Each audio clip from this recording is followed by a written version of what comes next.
24 noyabr 2025-ci il tarixində Qərbi Azərbaycan icmasında Ziyalılar Şurasının illik fəaliyyətinə həsr olunmuş yığıncaq keçirildi. Tədbirdə Qərbi Azərbaycan İcması İdarə Heyətinin sədri, millət vəkili Əziz Ələkbərli, Şuranın rəhbər heyəti və üzvləri iştirak etdilər.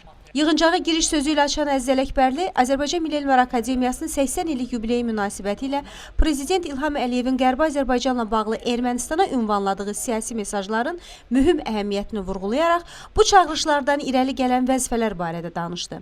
İcmanın qarşısında duran strateji hədəflər, 2026-cı ilə doğru görüləcək işlər diqqətə çatdırıldı. Daha sonra Ziyalılar Şurasının sədr müavini Professor Fəruq Rüstəmov Şuranın bir illik fəaliyyətini əks etdirən məruzə ilə çıxış edib, görülən işlər və planlaşdırılan istiqamətlər barədə məlumat verdi. Təbii ki, Azərbaycan Respublikasının Prezidenti cənab İlham Əliyevin Azərbaycan Milli Elmlər Akademiyasındakı çıxışı və çıxışında birbaşa olaraq Qərbi Azərbaycan məsələsini yenidən qabartması bizdə yeni bir əhval-ruhiyyə yaradıb, bizim tədqiqatlarımıza yeni bir yön verib.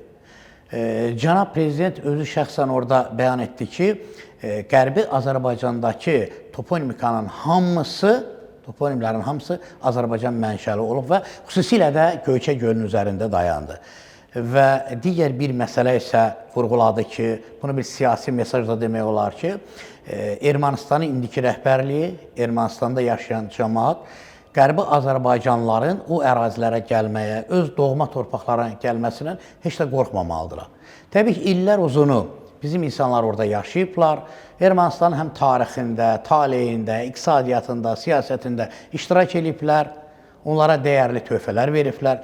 İndi də qayıtsalar, təbii ki, bu ölkələr arasında yaranmış olan bu əlaqələr, həm siyasi əlaqələr, həm iqtisadi əlaqələr Ermənistanın özünün inkişafına, iqtisadiyyatın inkişafına, dünyada imicinin dəyişməsinə dəyərli bir töhfə ola bilərdi. Tədbirdə şura üzvləri və icma təmsilçiləri, Yeni Azərbaycan Partiyası Yasamal rayon təşkilatının sədri, tarix elmləri namizədi Doçent Bəxtiyar Nəbiyev, Peşə Təhsili və İnsan Kapitalı jurnalının baş redaktoru, filologiya üzrə fəlsəfə doktoru Şahbaz Balakişiyev, şair, publisist, folklorşünas, alim, filologiya elmləri doktoru, professor, əməkdar jurnalist Avtandil Ağbaba, Sumqayıt Dövlət Universitetinin professoru, texnika üzrə elmlər doktoru, əməkdar müəllim Tamila Əhmədova və başqaları çıxış edərək Qərbi Azərbaycan istiqamətində fəaliyyətin daha da gücləndirilməsi ilə bağlı 2026-cı il üçün təklif və tövsiyələrini səsləndirdilər. Çıxışlarda xüsusilə Qərbi Azərbaycan həqiqətlərinin beynəlxalq müstəvidə daha geniş işıqlandırılması, gənclərin maarifləndirilməsi və proseslərə cəlbi,